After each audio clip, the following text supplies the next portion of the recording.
오케이. 이어서 같이 살펴보도록 하겠습니다. 통신 확인하겠습니다. 엄지척. 일단 통신을 확인해야 되겠죠? 그죠? 네, 감사합니다. 좋습니다. 그러면 두 번째 시간 같이 살펴보도록 하겠습니다. 우리 송미라 선생님께서 주신 논의 같이 한번 이제 보겠습니다. 먼저 이제 첫 번째로는 그 여러 가지 논의를 이제 주셨는데, 타입을 실행했을 때 데이터 프레임 표 형식인가요? 타입이 어, 딕셔너리나 번치는 표 형식이 아닌가요? 라고 하는 이제 좋은 논의 이제 주셨는데, 음, 이렇게 이제 얘기를 하는 것이 이제 좋을 것 같습니다. 음, 요 이제 궁극적으로는 이제 우리는 이제 데이터라고 하는 것이 아까 그 크게는 정형과 이제 비정형이 이제 있는 거죠. 정형과 이제 비정형이 이제 있고, 비정형은 뭐 아까 이제 말씀드린 대로 그 다양한데, 정형은 딱 그 표 형식들이죠. 근데 이 표 형식들이 어떤 방식으로 이제 저장이 되는가가 이제 첫 번째 첫 번째로 이제 논의를 해야 되는 이제 건데, 그래서 이 근본적인 그 데이터의 속성 자체는 이제 표 형식이다 얘기를 할 수 있는데, 그런 표가 저장이 되는 방법이 있고, 그리고 메모리에서 표현이 되는 그 방법이 따로 인제 있는 거죠. 그래서 이 근본적으로는 이 데이터가 이제 표 형식인데, 첫 번째로는 이 실제적으로 어떻게 인제 저장이 되는가 라고 하는 이제 그런 부분이고, 그런 저장이 되는 부분이 이제 이게 텍스트 파일이냐 텍스트 형식이냐, 대표적으로는 이제 CSV라고 하는 확장자지만 뭐 한정은 없고요. 아니면은 이제 엑셀 파일이냐, 그죠? 아니면은 이제 RDBMS냐, 요런 식으로 이제 얘기를 할 수 있죠. 그런데 이 저장된 형식을 이제 적재를 한다라고 하는 것은 그 적재를 어디에서 하는가가 이제 관건인데, 그것이 이제 프로그래밍으로 이제 된다면 이 저장된 것을 메모리에 적재를 해 줘야 되는 거죠. 프로그래머의 이제 프로세서의 이제 메모리라고 이제 불러야 될 것 같은데, 이제 파이썬에서 이제 표현이 되는 거죠. 그렇다면 이 메모리에 표현될 때는 자료 구조를 선택을 해 줘야 됩니다. 요 자료 구조는 이제 프로그래머가 선택을 하는 건데, 여기서 이제 우리 송미라 선생님께서 논의 주신 부분을 이제 그 우리가 이때까지 했던 활동을 이제 전체적으로 종합해 보면 이렇게 되는 거죠. 첫 번째 선택은 그 표를 리스트나 사전으로 만들 수 있어요. 이런 자료 구조는 프로그래머가 '아 내가 그렇게 하겠다.' 인제 선택을 하는 거예요. 이 데이터를 이제 가공함에 있어서 '그런 형식이 이제 적절하다.'라고 자기가 선택을 하는 거죠. 이건 인제 그 표준 자료 구조인 거고요. 근데 그런 표준 자료 구조들이 좀 '부족한 점이 있다.'라고 이제 느끼는 경우에는 인제 확장된 자료 구조를 사용해야 되겠죠. 그중에서 인제 첫 번째로 소개해 드린 것이 넘파이였 넘파이의 ND 어레이였죠.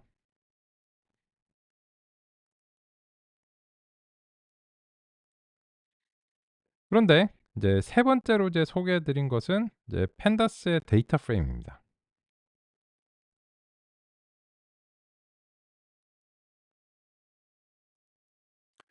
이 데이터 프레임하고 ND 어레이의 이제 차이점이라고 하면, ND 어레이 같은 경우에는 이제 0 번, 1 번, 2번 이런 식의 정수색임밖에 부여가 안 돼요.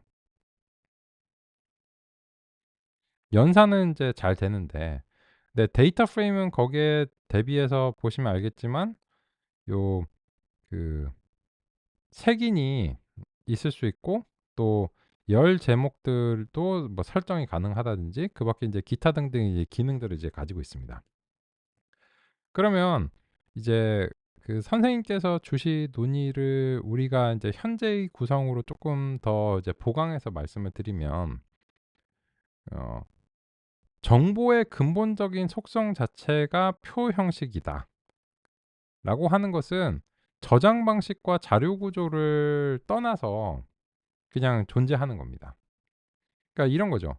그러니까 뭐 어떤 사람이 있어요. 뭐 예를 들어서 성주라고 하는 이제 사람이 있는데 그 이 사람을 인제 어떻게 표현할 것이냐를 결정을 해야 되는 거죠. 예를 들어서 은행에서는 그 뭐 제 사진 뭐 전신샷을 막 이렇게 찍어 놓고 저장해 놓지 않겠죠, 은행에서.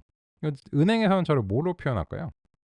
뭐 소득 뭐 이런 식으로 뭐 대출 얼마 이런 식으로 이제 하겠죠. 그죠?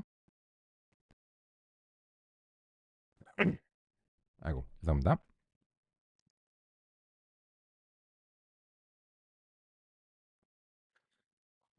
그러면 이제 그런 경우에는 인제 그 저라는 근본적인 어떤 그 표본을 표 형식으로 이제 저장한 거죠. 근데 예를 들어서 인제 여행을 가기 위해서 우리가 필요한 신분증이나 이런 것들을 보면 그 신분증을 이제 얼굴을 찍잖아요, 사진을. 그러면 저라는 근본적인 표본을 이 사진 하나로서 표현을 한다라고 할 수 있는 거예요.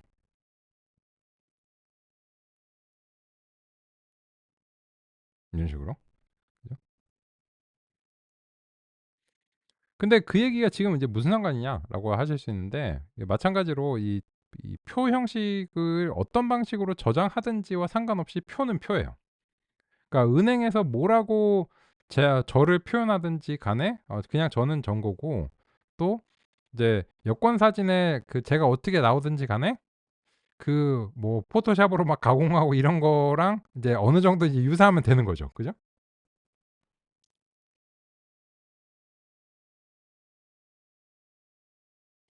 그래서 그런 이유로 인해서 이제 이 저장 방식이나 자료 구조의 선택 자체가 이 데이터를 결정하는 게 아니라는 거예요. 그래서 이 데이터는 근본적으로 이렇게 되어 있는데 그것이 '아 이게 CSV로 저장하는 것이 바람직하겠다.'라고 하면은 그렇게 저장하는 것이고 엑셀로 저장하거나 RDBMS로 저장하는 게 바람직하다라고 하면 그걸 저장하는 거거든요. 근데 이 저장하는 방식이 달라진다고 해서 근본적으로 테이블의 데이터가 달라지거나 속성이 달라지는 건 아니죠. 그죠? 그러면 똑같은 방식으로 그렇게 저장된 것을 메모리에 이제 적재를 했는데 우리가 생각하기에 뭐 리스트면 충분할 것 같아. 아니면은 요 딕셔너리 사전이면 충분할 것 같아. 아니면은 사이클론의 번치가 필요할 것 같아. 라고 하는 것을 이제 우리가 이제 결정해야 되는 거고 그 정답이 있는 건 아니에요. 근데 그런 것들은 이제 필요에 따라서 이 테이블이라고 하는 근본적인 데이터를 어떠한 형태로 표현을 할 것이냐 라고 하는 걸 이제 결정하는 거고 그 표현은 대체적으로 연산이라든지 가공의 뭐 필요성과 뭐 효율성을 도모하는 거죠. ND 어레이로 하면은 원소별 산술 연산이나 이 연산적 측면에서 유리하고요. 데이터 프레임으로 표현을 하게 되면 이런 것들은 이제 표 형식이라고 하는 것에 대해서 가공하고 분석하기가 이제 용이합니다. 그런 것들을 이제 통해서 하는 거였고 그 리스트로는 안 돼? 리스트로도 되죠. 근데 리스트로 표현했다고 해서 테이블이 아닌 게 되는 거가 아니고 ND 어레이로 표현했다고 해서 테이블이 아닌 게 되는 게 아니고 데이터 프레임으로 표현한다고 해서 테이블이 안 되는 건 아닙니다. 그래서 이제 이제 이 데이터라고 하는 것은 정보라고 표현을 해야 될 것 같고 그리고 그 정보의 저장 방식과 표현 방식으로서의 자료 구조를 우리가 적절하게 선택을 해야 된다라고 요렇게 인제 정리해서 말씀드리면 이제 살펴보시는 데 이제 참고가 도움이 되시지 않을까 생각합니다. 그래서 그 뭐 "데이터 프레임으로 해 보자."라고 해서 정보 자체가 근본적으로 바뀌는 건 아니다. 요렇게 인제 정리해서 말씀을 이제 드리고 싶습니다. 네. 그렇고 두 번째로 이제 주신 이제 요 캡처 관련해서 이제 제가 이제 살펴봤는데 첫 번째로는 인제 여기서 그 경고가 이제 발생한 이유로서 제가 짐작이 되는 게 뭐냐면 지금 인제 이 품종 자체를 그 리플레이스를 해 가지고 그 타겟이라고 하는 열에 그 할당을 인제 하셨거든요. 이 리플레이스 아이리스 인제 타겟을 인제 할당을 했는데 요 그 ICE의 리플레이스 자체에서 그 다운캐스팅 비헤이비어 리플레이스라고 하는 것이 요 타겟 네임즈랑 좀 일치하지 않는 부분이 이제 있는 것 같아요. 그래서 그 만약에 저는 발생을 안 했는데 선생님께서 인제 발생을 인제 하신 이런 상황이면 아마 인제 요 이 타겟 네임즈의 요 직전의 상태를 좀 이제 살펴봐야 될 수도 있을 것 같고, 아니면은 그 다른 분들도 혹시 이런 오류가 인제 경고가 발생하셨으면 이거는 이제 경고거든요. future warning. 그러니까 이게 그 이후의 버전에서는 이제 발생하지 않을 것이다." 이렇게 나오는데, 아 우리 최은희 선생님께서도 발생하셨다고. 그러면은 요거는 그 이유가 이겁니다. 요게 그 팬더스가 그 요새 이제 최근에 그 좀 급격한 API 변경을 수행 인제 하는 그런 느낌이거든요. 그래서 인제 팬다스라고 하는 것의 버전도 같이 인제 확인을 해 보겠습니다. 이렇게 인제 하면 이 팬다스가 그 굉장히 오랫동안 1.0 에서 한 10년 정도 이제 보냈어요. 1땡에서 인제 10년 정도 이제 보냈는데 2020 년대 인제 들어서는 인제 2 버전으로 요렇게 인제 옮겨 가려고 이제 노력을 하고 있습니다. 근데 지금 요렇게 이제 확인을 해 보셨을 때 이 펜다스 버전이 몇 버전인지 한번 확인을 좀 부탁드리겠습니다. 같이 한번 이제 요 위쪽에서 보면 그 이 펜다스가 2.2 버전이라고 이제 해 주셨는데, 네네네. 아마 그것 때문인 것 같아요. 근데 일단 결론적으로 말씀드리면 요 퓨처 워닝은 이제 미래에는 요런 거 안 해줄 거니까 그 염두에 두고 계세요. 이런 겁니다. 그거를 이제 왜 안 해 줬냐, 뭐 리플레이스가 이제 다운캐스팅 비헤이비어 인제 리플레이스 자체가 인제 제거가 이제 될 것이다 됐는데, 그러면 인제 지금 현재 이게 왜 다운캐스팅에 해당하는가, 그런 점들을 좀 살펴봐야 돼요. 근데 인제 그거는 인제 팬더스 API에 대한 우리 이제 분석이 이제 필요하니까 그런 것들을 이제 지금 수행하진 않고 그냥 이제 효과적 측면에서 이제 보겠습니다. 그래서 퓨처 워닝에 대해서는 이제 고민하실 필요는 없을 것 같고요. 다만 지금처럼 발생을 이제 저랑 결과가 다른 어떤 상이한 점이 발생하시면 지금처럼 알려주셔야 되겠죠. 덕분에 알았습니다. 그렇고, 그리고 이제 두 번째로는 여기서 이제 deprecation warning도 비슷합니다. 이 deprecation warning이라고 하는 것도 이 deprecation이 지금은 되는데 "나중에는 이거 없어질 겁니다."라고 하는데, 그 판다스 3.0에서는 없어질 거다 이렇게 얘기하거든요. 근데 3.0이 언제 나올지 몰라요. 10년 뒤에 나올 수도 있어요. 근데 요새 인제 이런 경고가 나오는 게 그렇게 좋은 건 아니라고 생각하거든요. 근데 인제 요새 좀 액션이 좀 활발한 것 같아요. 이 펜다스 쪽에서 어디서 뭐 펀드를 받았든지, 뭐 새로운 개발자가 투입이 됐든지, 뭐 이렇게 되겠죠. 그래서 그 지난 10 년간은 얘가 되게 조용하게 그 묵묵히 일을 수행해 줘 왔는데 최근에는 인제 이점대로 넘어오면서 그 예전에 마음에 안 들던 거 이렇게 싹 갈아치우고 싶은가 봐요. 약간 그 집도 그렇잖아요. 이렇게 한번 이제 새에 맘 잡아 가지고 막 뭐 이렇게 정리하고 이런 경우 있잖아요. 약간 인제 그런 느낌인 것 같아요. 그래서 이제 최근에 좀 인제 이렇고, 그 요럴 때 그 별로 마음에 안 들죠. 우리는 사실 이거 개발하는 입장이 아니기 때문에 뭐 그런 건 알아서 하시고 그 정리해서 그냥 깔끔하게 해 줬으면 좋겠다, 이런 느낌이거든요. 그죠? 그래서 그 만약에 인제 이거를 일치를 시키고 싶으면 인제 제가 인제 그런 문제가 이제 발생했다는 걸 저도 인지했으니까 이 설치 시점에서 이 펜더스의 버전을 이제 명시를 한다든지 이러면은 쪼끔 더 그 편리할 거는 같아요. 근데 그 덕분에 인제 알았고요. 인제 이런 문제가 이제 발생한다는 거. 왜냐면 저도 웬만해서는 그 동작에 문제가 없으면 잘 업그레이드를 안 해요. 이게 어쩔 수 없을 때 이제 업그레이드 하거든요. 왜냐면 지금 보시는 것처럼 최신의 소프트웨어라고 해서 뭐 특별히 추가적으로 더 많은 기능을 제공하는 것도 아닌데 괜히 귀찮게 구는 경우가 많아요. 그죠? 그래서 그 지금으로서는 이제 그 대체로 이제 무해하다. 그죠? 요런 것들은 보시기에 불편하다? 동의합니다. 근데 퓨처 원인과 인제 요 디프리케이션 이라고 하는 것은 이제 '지금은 되는데 미래에는 없어질 거다.'라고 하는 그런 원인인데, 대체로 무해한데 별로 보고 싶지는 않다. 공감합니다. 그래서 인제 저도 이제 상황은 알았고요. 그래서 일단은 신경은 좀 쓰이시겠지만 그냥 전진해도 괜찮을 것 같습니다. 오케이. 그러면 우리 탐색적 데이터 분석으로 와 보겠습니다.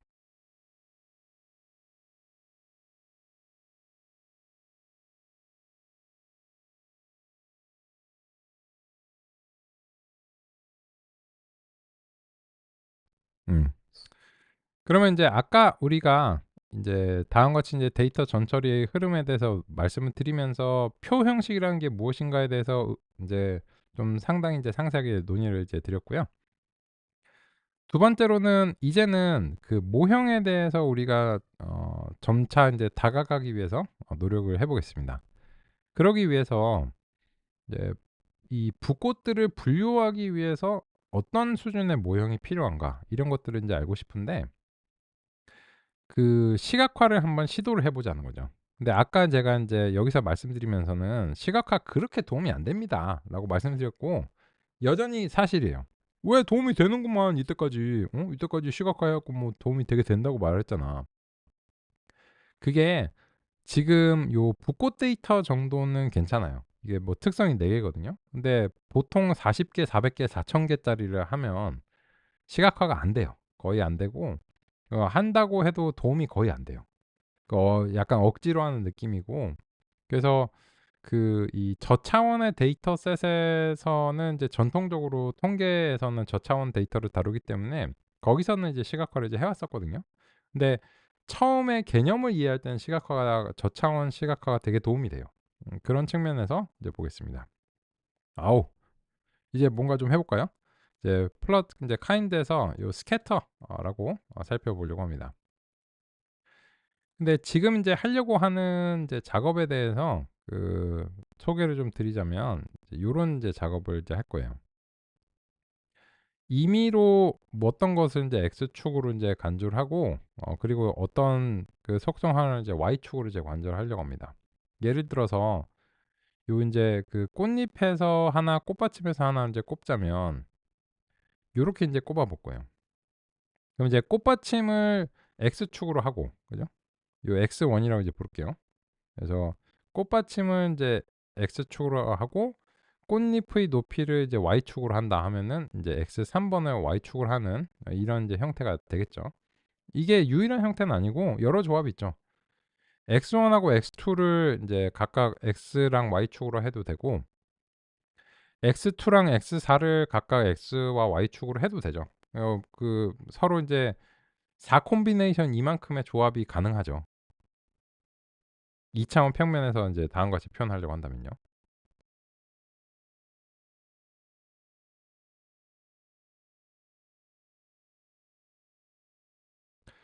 그렇다면 인제 근데 임의로 우리가 그중에서 한 가지 가능성인 이제 꽃받침에서 그리고 꽃잎에서 각각의 이제 높이들끼리 이제 산점도를 그려 보려고 한다면, 지금 X축의 값이 인제 5.1 이니까 한 대강 인제 5 근방에서 점을 이제 찍어야 되겠죠.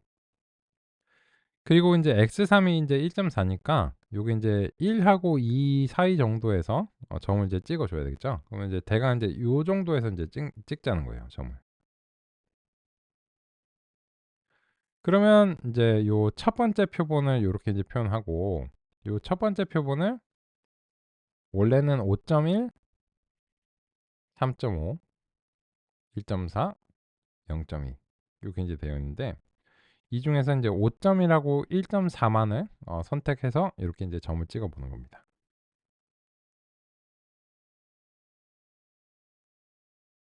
그런 식으로요.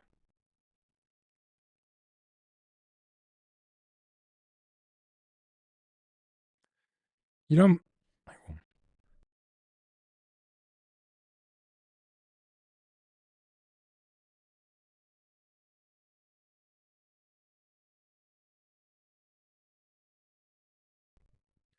이런 방식으로 인제 전체 표본에 대해서 다 요 하나의 점으로 표현하자라고 하는 것이 이제 산점도라고 하는 그래프죠. 그러면 인제 '왜 이거를 찍어 보느냐.'라고 하는 점은 일단 그려 놓고 같이 인제 살펴보려고 합니다. 근데 요렇게 하기 위해서 어떻게 해야 되냐면 인제 X축은 어떤 열로 할 것인지 Y축은 어떤 열로 할 것인지를 이제 정해 줘야 되는데 여기서 대단히 불편한 점이 있어요. 여기서 이제 읽으면 안 되는 그의 이름. 그죠? 요렇게 인제 토시 하나도 틀리지 않고 요렇게 작업을 해야 되는데 이 상태를 "바람직하지 않다."라고 말씀을 드렸죠. 그래서 이 탐색적 데이터 분석 등의 필요로 인해서 가급적이면 빨리 저런 것들은 명칭을 이제 변경을 해 주는 게 바람직하다. 그런 점을 이제 말씀을 이제 드렸습니다. 그래서 인제 어제와 인제 같은 방식으로 요렇게 인제 하고요. 최종적으로는 요렇게 이제 하고 isFrame 이렇게 이제 보겠습니다. 그래서 탐색적 데이터 분석을 이제 할 때는 이미 인제 데이터 적재가 되고 또 피처 네임즈 이런 거 다 뽑아 놨잖아요. 그러면 이게 필요한 경우를 제외하고서는 이제 가급적이면 분석의 편의를 빨리 도모하는 게 좋습니다. 다음과 같이 인제 어제도 이런 방식으로 했고요. 그러면 저렇게 바꾸고 나면 이제는 더 이상 여기서 그 요렇게 하지 않고 그냥 x1 요렇게 이제 표현하면 되죠. 그리고 이제 y축의 값은 x3으로 하겠다. 이 선택은 임의적이다라고 이제 말씀을 드렸어요. 그러면 요렇게 하게 되면 이제 plt 인제 show를 통해서 다음과 같이 산점도가 이렇게 그려지게 됩니다. 그죠? 그런데 이제 여기까지 인제 잘 그렸는데 이 그리고 나니까는 누가 누군지를 모르겠어요. 그래서 뭐가 뭐야. 그래서 여기서 인제 컬러를 이제 도입을 하고 싶은데 그것은 인제 iris에서 요 타겟이라고 하는 값이 수치로 이제 되어 있으면 일단은 기본적으로 요렇게 색상을 이제 구분해 주려고 노력은 해요. 근데 마음에 안 드는 색상일 수도 있거든요, 지금처럼. 그래서 요거는 인제 좀 명시적으로 우리가 인제 해 주겠습니다. 그래서 유형별 색상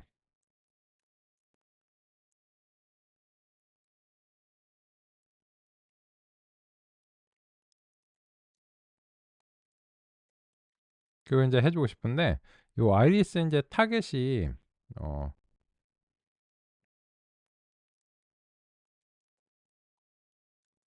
이미 우리가 인제 다음과 같이 인제 작업을 해 놨잖아요. 그죠? 요거는 이제 바로 유니크는 안 되고 numPy 유니크를 해 줘야 되죠. 요런 식으로 이제 돼 있잖아요. 그래서 지금 인제 우리가 하려고 하는 작업은 어떤 작업이냐면 인제 0 번, 1 번, 2 번을 지금 유형별로 임의적으로 빨간색, 초록색, 파란색 요런 색상을 부여를 해서 이 그래프에서 활용을 해 보려고 해요. 요 색상을 그냥 바로 얘가 적당히 알아서 해 줘도 좋을 것 같은데 지금처럼 그냥 색상이 마음에 안 드는 경우에는 우리가 인제 좀 직접 해 줘야 됩니다. 그러면 인제 아까의 리플레이스 기능을 이제 쓰고 싶으면 요 아이리스의 이제 타겟이라고 하는 것이 지금 우리가 numPy로 이제 작업을 해 놨는데 요 numPy로 되어 있는 상태에서는 아까 리플레이스 기능을 쓸 수가 없어요. 근데 이거를 인제 판다스의 시리즈라고 하는 자료 구조로 이제 순간적으로 바꿔서 인제 살펴보면 리플레이스라는 기능이 인제 있습니다.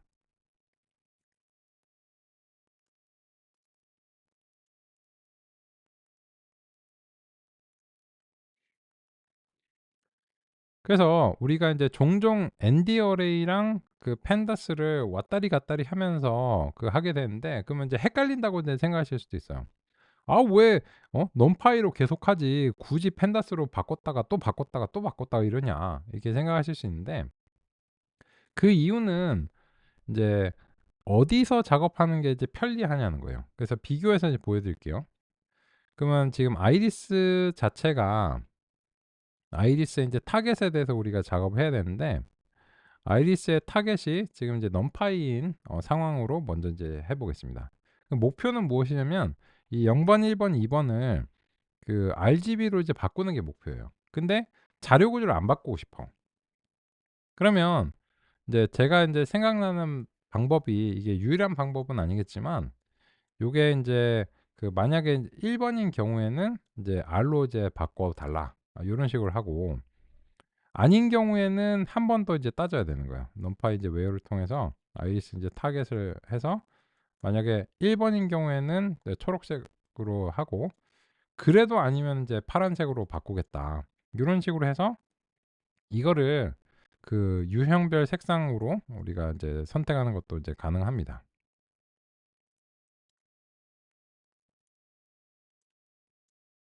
그러면 인제 요렇게 되면 이 유형별 색상에 대해서 인제 유니크를 한번 이제 해 보겠습니다. 요렇게 하면은 RGB 세 가지의 값이 요렇게 이제 발생해요. 근데 이거는 이 numpy의 ND 어레이인 경우에는 대체적으로 이 numpy의 where이라고 하는 이제 함수를 써서 해야 되고, 그러면 이 API에 대해서 이제 또 잘 알아야 되고, 여기에 대한 이제 부담감이 좀 이제 생기죠. 그리고 인제 가독성이 쪼끔 별로라고 이제 생각이 돼요. 근데 만약에 이제 요 아이리스의 타겟이라고 하는 것을 순간적으로 펜다스 인제 시리즈로 이제 바꾼다, 이렇게 되면 같은 작업을 쪼끔 더 용이하게 할 수 있어요. 그래서 인제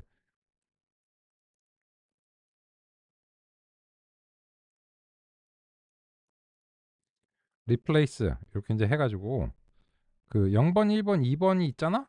그거를 RGB로 좀 이제 바꿔 줬으면 좋겠는데? 요런 식으로 하고 이제 유니크를 이제 해 보면, 그러면은 우리가 이때까지 그 활용해 오던 리플레이스를 이제 통해서 0 번, 1 번, 2 번을 각각 R과 G와 B로 값으로 이제 바꾸겠다 하는 이제 그런 점을 이제 확인을 할 수 있죠. 그래서 그 자료 구조는 인제 이 numpy의 ND 어레이랑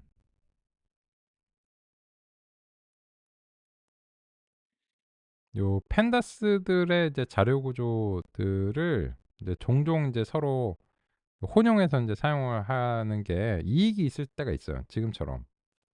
근데 이 두 가지가 서로 순간순간 이제 변환이 가능한데, 한 가지 염두에 두셔야 될 것은 펜다스 자료 구조는 이게 그 numpy와는 다르게 차원에 따라서 서로 다른 자료 구조를 선택합니다.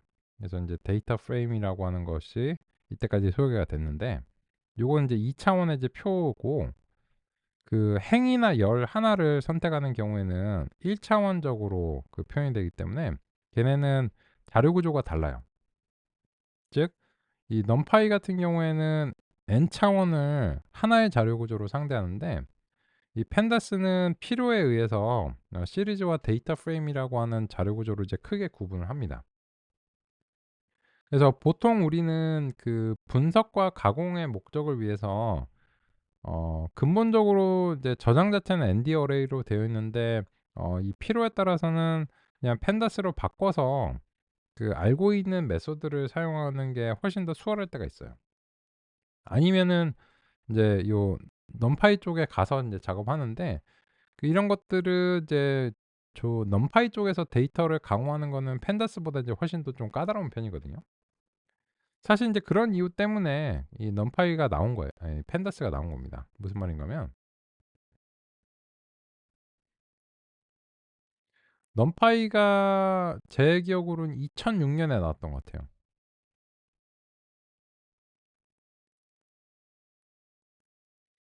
그리고 인제 펜다스 같은 경우에는 인제 한 2011년 정도에 인제 나왔거든요.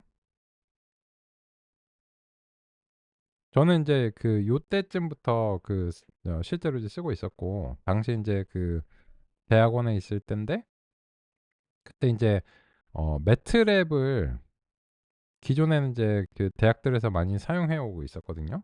근데 이 매트랩은 인제 소위 말해서 이제 "진짜 프로그래밍 언어는 아니다." 라고 하는 인제 요런 점 때문에 제가 인제 요 매트랩을 이제 대체하기 위해서 이제 파이썬 쪽에서는 이제 '어떤 걸 이제 활용해야 되는가.' 이런 점들을 이제 고민하던 이제 시점에서 이제 numpy가 나왔어요. 그래서 당시에는 요 그 사람들이 되게 의아하게 생각했거든요. '아니 매트랩 잘 되는데 뭐 멀쩡하고 놔두고 뭐 이런 쓸데기 없는 그 노력을 하냐.'라고 했는데 그 뭐 제가 예상한 건 아닌데 공교롭게도 이걸로 인해서 그 매트랩이 오히려 대체가 되는 그런 어떤 상황이 여기서부터 인제 한 여기까지 이제 발생을 했던 것 같아요. 그리고 인제 펜다스가 인제 나왔는데 요거는 인제 그 무엇을 인제 대응하냐면 그 R이라고 하는 프로그래밍 언어이자 환경을 이제 대응을 하고 있죠. 그래서 인제 R에서 전통적으로 인제 표 형식의 데이터들을 많이 인제 상대를 한 해 왔는데 이거를 인제 파이썬이 이 R의 능력을 이제 모방하고 인제 흡수를 한 거죠. 그래서 그 numpy만으로는 이제 표 형식의 데이터를 이제 상대하기 좀 부족하다 보니까 좀 불편한 점이 있다 보니까 그래서 이 펜다스가 2011 년에 만들어졌습니다. 근데 이 둘은 요런 관계에 있어요. 그 뭐 그냥 하늘에서 뚝 떨어진 게 아니고 numpy가 해온 부분에 플러스 알파를 해 가지고 펜다스가 이제 만들어진 거거든요. 그래서 뭐 펜다스가 이제 언제나 반드시 좋다는 건 아니에요. 왜냐면 이제 3 차원 이상의 데이터에 대해서는 표 형식으로 표현하는 게 좀 부적절한 경우가 많으니깐요. 그래서 그때는 이제 ND 어레이에서 작업해 줘야 되는데 네 지금같이 뭐 문자랑 그 대체적으로 어떤 것들이 이제 관건이냐면 펜다스는 이제 표 형식에다가 문자라든지 아니면은 그 시간값들 데이트 타임 요런 것들은 넘파이에서 처리하기가 상당히 좀 곤란한 경우가 많아요. 이제 되기는 한데 굉장히 부자연스럽게 되거든요. 왜 넘파이는 모든 것들이 인제 숫자라고 이제 생각하니까.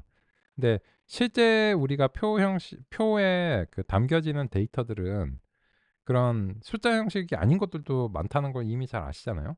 지금도 마찬가지고요. 그런 이유로 인해서 다음과 같은 이제 그 펜다스라는 라이브러리가 추가적으로 개발될 만한 상당한 이유가 인제 있었습니다. 그랬고 그래서 요 펜다스 라이브러리는 그 뉴욕의 헤지 펀드에 근무하는 엔지니어가 인제 만들었는데 그 조직에서 인제 아무래도 그 금융 데이터를 다루다 보니까 금융 데이터는 다 엑셀이고 뭐 관계형 데이터베이스잖아요. 시계열 데이터고. 그래서 거기에 인제 '아 이게 넘파이로만 하려니까 너무 불편한데?' 해서 인제 만든 게 펜다스고 그걸 이제 고맙게도 인제 오픈 소스화를 당시 시점에서 한 거죠.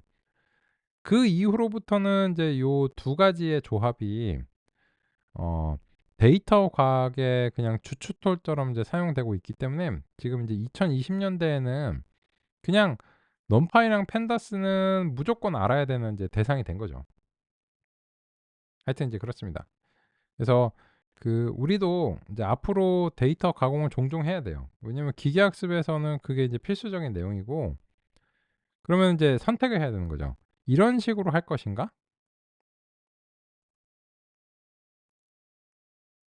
아니면은 이제 가능한 경우에 요런 식으로 할 것인가?' 선택을 이제 해야 되는 겁니다. 그래서 그 앞으로 제가 이제 필요에 따라서 더 용이하다고 생각되는 경우를 이제 선택해서 이제 제시를 드리려고 하고 가급적이면은 투자 대비 효과를 늘리려고 해요. 즉 리플레이스라고 하는 것에 지금 투자를 많이 했거든요. 이게 몇 번 이제 써 봤고. 근데 그 시점에서 인제 넘파이 웨어리 나오면 물론 아셔야 돼요. 결론적으로 인제 아셔야 되는데 근데 어 이걸 또 API를 또 상대하느라고 또 한참 또 이제 시간을 이제 써야 되니까 그래서 어쩔 수 없는 경우가 아니면 어쩔 수 없으면 이제 소개를 드려야 되겠죠. 그 어쩔 수 없으면 리뷰를 해야 되고 어쩔 수 없는 경우가 아니면 가급적이면 인제 반복적으로 여러 번 이제 활용되는 그 이미 인제 소개된 경우 기능들을 최대한 활용하려고 노력하겠습니다. 그리고 지금도 마찬가지예요. 그래서 지금의 경우에도 이제 어떤 스타일로 인제 해도 되지만 그거는 프로그래머의 취향과 그 해당 API에 대한 이해에 따라서 어떤 것이 더 편리하냐는 프로그래머마다 의견이 다른 거예요. 근데 인제 통상적으로는 이 펜다스가 이제 문자와 뭐 이 수치가 아닌 형태의 이제 다른 것들이 섞여 있다. 그러면 웬만하면 펜다스로 처리하시는 것이 바람직합니다. 바람직하기보다는 이제 편리합니다. 그래서 헉헉헉 인제 살펴봤고요. 그래서 요런 방식으로 해서 우리는 유형별 색상을 획득을 한다고 하겠습니다.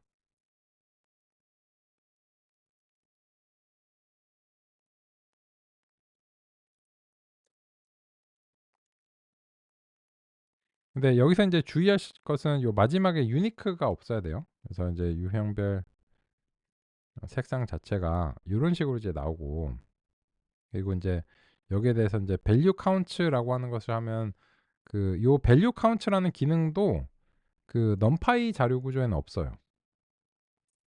그렇기 때문에 인제 그 판다스 시리즈 자료 구조로 만들었을 때 우리가 이제 살펴볼 수 있는 거죠. 그러면은 요 0 번, 1 번, 2 번이 각각 이제 50 개씩 있다는 거는 우리가 인제 알고 있고, 그것이 인제 RGB로 인제 바뀌었다라고 하는 사실도 인제 알고 있습니다. 그러면 이제 유형별 색상을 저렇게 인제 작업을 해준 이유가 뭐냐면 요거 때문이죠. 요 컬러를 우리가 이제 누가 누군지를 이제 구분을 명시하기 위해서죠. 그래서 인제 여기서 유형별 색상을 이렇게 인제 할당을 인제 해 주겠습니다. 그러면 이제 유형별 색상이 다음과 같이 할당이 돼서 빨간색과 초록색과 파란색 요런 식으로 그 표시가 되는 걸 확인할 수 있습니다. 이게 처음 소개해 드리는 맥락이다 보니까 이런저런 이제 말씀을 꽤 많이 드릴 수밖에 없었네요. 다음과 같습니다. 요렇게 하셔서 음 아래쪽에 그래프처럼 잘 표시가 되시면 엄지척 해 주시면 되겠습니다.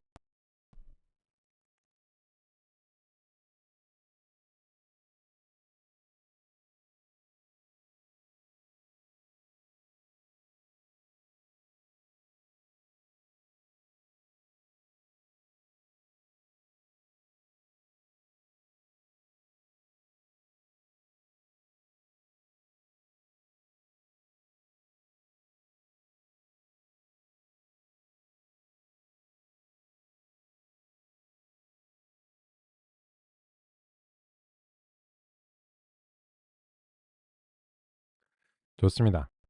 그러면 이제 이거를 이제 보겠습니다. 요거를 이제 보니까 이 세 가지, 아이고, 요 세 가지 유형이 상당한 경향성을 가지고 있다는 사실을 알게 됐습니다. 그래서 요 빨간색 같은 경우에는 그냥 요 아래쪽에 있기 때문에 다른 애들과 이제 확연히 구분이 돼요. 즉 요 X3이 아까 인제 꽃잎의 높이였던 걸로 이제 제가 기억을 하거든요. 그러면 요 그냥 Y 0 번이라고 부를게요. 이 Y 0 번의 경우에는 꽃잎의 높이가 다른 거에 비해서 인제 현저하게 이제 작은 거예요. 얘는 이제 아담한 그런 어떤 품종인가 봐요. 그러면 그냥 뭐 다른 거 안 보고서 그냥 꽃잎이 되게 아담해. 뭐 좀 작아. 그러면 얘는 인제 0 번 0번 세토사구나. 이런 식으로 굉장히 명확하게 그 구분이 될 것 같은 그런 분포를 가지고 있어요. 그죠? 적어도 표본들에서는 인제 그렇죠. 그리고 나머지 인제 2개 품종에서도 상당한 경향성이 있습니다. 완벽하진 않은데 대강 한 요쯤에서 나누면 요 이제 몇 개 표본들은 좀 섞였어요. 섞였는데 대략적으로는 요 아래쪽은 인제 1 번의 인제 영역이고 요 위쪽으로는 이제 2 번의 영역이다. 물론 인제 쪼끔 틀리는 게 있어요. 네. 대략적으로는 인제 그러하다. 이렇게 얘기를 할 수가 있습니다. "그럼 이거 왜 했어?" 라고 한다면 이런 거죠. 알겠는데 이제 45 페이지를 우리가 상대하는 중이죠. 45 페이지에서 요 세 번째 문단 "산점도가 무엇이고 어떻게 그리는가." 아셨죠? 그죠? 근데 왜가 중요하죠, 왜. 그거 뭐 그리는 거야 뭐 그렇다 쳐. 근데 "왜 했어?" 이런데 이것은 대체적으로 요 첫 번째 문단의 질문을 답할 수 있는 근거라고 인제 생각합니다. 뭐냐면 머신러닝 모델을 만들기 전에 "이거 머신러닝 없이도 풀 수 있는 문제냐?"라고 물어봤잖아요. 근데 물어만 보면 뭐해? 대답을 해야지. 근데 대답을 그냥 대답을 하라고 해서 아무 대답이나 막 하면 안 되죠. 뭔가 근거를 가지고 "이러이러해서 저러저러해서 이렇습니다. 이런 것 같다." 이렇게 인제 대답을 해야 되는데 그 구체적인 어떤 방법론이 결정이 돼야 되는 거예요. 근데 지금 제 생각에는 이 산점도를 그려 놓고 보니까는 사실 이거는 너무 간단한 분포를 가지고 있어서 머신러닝 없어도 된다는 거예요. 그죠? 왜냐면 머신러닝 없어도 우리도 할 수 있어. 우리도 그냥 이렇게 그냥 딱 경계선을 그리면 할 수 있거든요. 그러면은 그게 무엇이냐라고 하면 그것이 인제 모형입니다. 모형이라고 하는 게 꼭 기계학습 모형만 있는 건 아니에요. 그래서 첫 번째로는 인제 그 기계적 모형이 있습니다. 기계 학습 모형 말고요. 두 번째로는 이제 통계 확률적 모형이 있고요. 세 번째로는 기계 학습 모형이 있다. 요렇게 이제 말씀을 이제 드리고 싶어요. 모형은 이제 뭐 공교롭게도 이제 영어 이제 모델하고 서로 이제 비슷합니다. 그러면 이 크게 세 가지의 서로 다른 모형 중에서 우리의 데이터에 어떤 모형이 적합할 것인가를 결정하는 것이 이제 데이터 분석에서 인제 굉장히 중요한 거고 그중에서도 기계학습 모형을 적용하고자 한다라고 하면은 기계학습의 이제 전문성이 이제 필요한 거예요. 그리고 인제 이 기계학습 모형의 경우에는 요게 그 딥러닝이냐 그죠?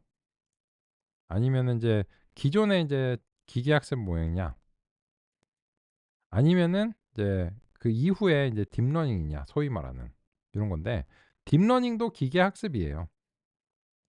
근데 그 딥러닝이 아닌 기계학습 알고리즘들을 그 기계학습이라 부르기로 하고요, 편의에 의해서.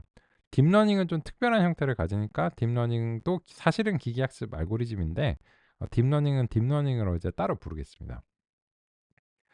이런 어떤 선택들을 해야 되고 이런 선택들이 기계학습 모형이 언제나 최선이라는 건 아닙니다. 그러면 이제 지금의 경우에는 이제 제가 보니까 기계학습 모형이 필요한 수준이 아니에요, 우리가 이제 살펴보니까. 그러면 이런 거는 어떻게 되냐면 통계 확률도 필요 없어. 그냥 기계적 모형을 사용해도 될 것 같습니다. 그 말인지 무슨 말인가 하면 지금 이제 딱 우리가 관찰해 보니까 요 X3 수치를 기반으로 해서 요 X3만 가지고서 그냥 X3 2랑 뭐 5 정도로 해서 거의 if else 문급이거든요. 그러면 첫 번째로 인제 기계적 모형으로 우리 품종 분류 모형을 한번 이제 만들어 보겠습니다. 품종 분류 모형 요렇게 인제 하고요. 여기서 인제 데이터를 이제 받아야 되겠죠. 그럼 이제 데이터를 이제 받았어요. 근데 이 데이터를 그 총 4 가지 속성을 만약에 준다고 해도 이 품종 분류 모형은 그중에서 X3 밖에 필요 없도다. 혀 짧은 소리가 나요. 필요 없다다. X3 밖에 필요 없더라. 그죠? 라고 하는 이제 그런 어떤 사실을 그 알고 있습니다. 근데 요거를 이제 줄 때 이제 주의해야 돼요. 왜냐면 만약에 이 데이터가 데이터 프레임 형식으로 오면 X3 이렇게 인제 선택을 할 수 있는데 만약에 요 데이터가 ND 어레이의 형식으로 와요. 그러면 이렇게 못 합니다. 이렇게 못 하고 이 ND 어레이의 형식으로 이제 들어온다면 이제 세 번째 열을 선택해라. 이런 식으로 이제 해 줘야 돼요. 근데 보통 모형에 들어갈 때는 이 데이터가 ND 어레이라고 우리 통일할게요. 그냥 편의에 의해서. 즉 무슨 말인가 하면 아까 요렇게 인제 말씀을 드릴 때 요 적재하고 가공하고 전처리를 하는 거는 이제 펜다스 쪽에서 이제 주로 인제 만약에 표라면 하고 여기서 인제 표가 아닌 것들은 그럼 어떻게 처리를 여기서 표현하기 좀 힘들어요. 왜냐면 표가 아닌 것들은 그냥 형태가 무한히 다양하잖아요. 뭐 영상도 있고 비디오도 있고 텍스트도 있고 음성도 있고 하니까는 걔네들은 뭐라고 여기서 딱 한마디로 표현이 안 돼요.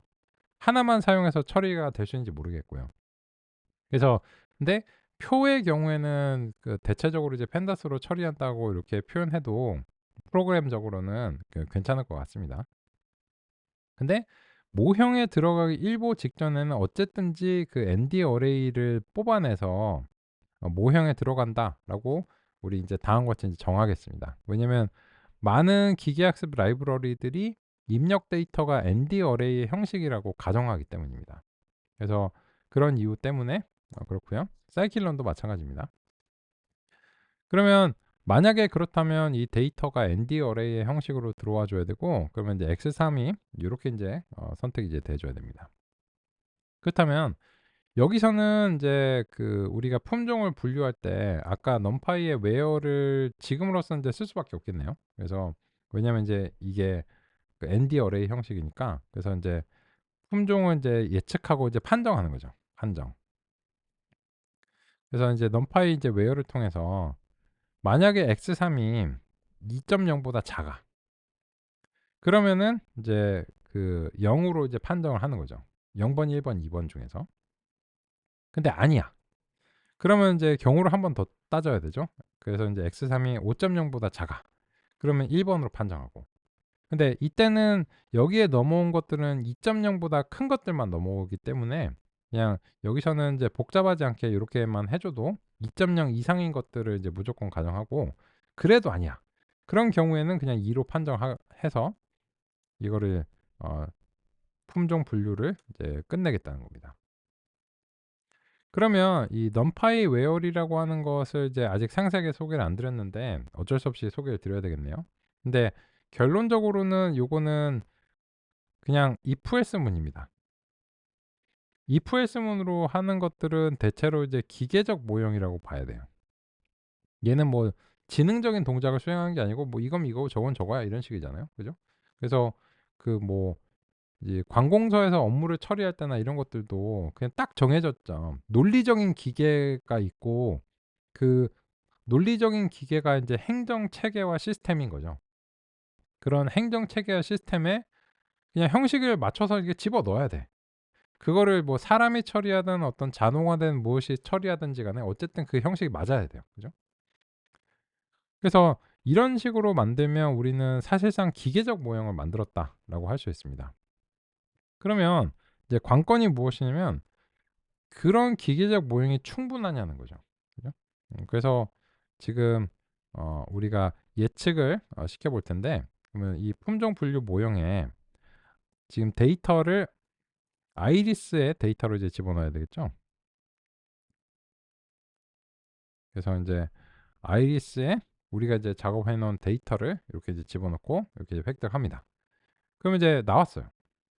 그러면 전혀 그 기계학습 알고리즘을 인제 사용한 게 아니죠. 인제 예측을 이제 한 5개 정도 이제 보면 처음 5개가 이제 다 0 이에요. 그죠? 그러면 이런 예측이 과연 이제 진짜 정답이랑 맞는지가 인제 관건인데, 아이리스의 인제 타겟이랑 비교를 이제 하면 되겠죠. 같으면 참이고 틀리면 거짓입니다. 근데 보니까 대부분 꽤 참인 것 같아요. 근데 틀린 것도 있죠. 가끔 몇 개 틀려요. 근데 이거는 예상했던 바예요. 대체로 어디서 틀릴까요? 저런 식으로 하면. 아마 인제 요 부분에서 그 좀 틀릴 거예요. 그죠? 근데 세터사들은 거의 다 맞출 수밖에 없는 그런 구조죠. 그러면 인제 이 예측이 그 요렇게 인제 세 뭐 몇 개나 인제 총 맞췄는지 이제 우리가 이제 확인해 보면, 요렇게 하면은 이제 142 개를 이제 맞췄어요. 이제 몇 개 중에 몇 개인가 이런 식으로 이제 표현하기 위해서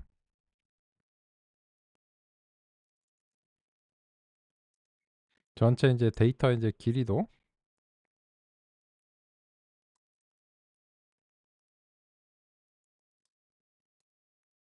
표현하겠습니다.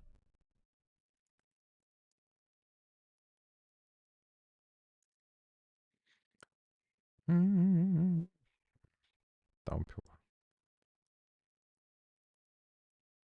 따옴표로 하면은 이게 따옴표 쌍이 안 맞으니까 요때는 이렇게 속정으로 하는 것이 좋을 것 같습니다. 랭 데이터 오케이.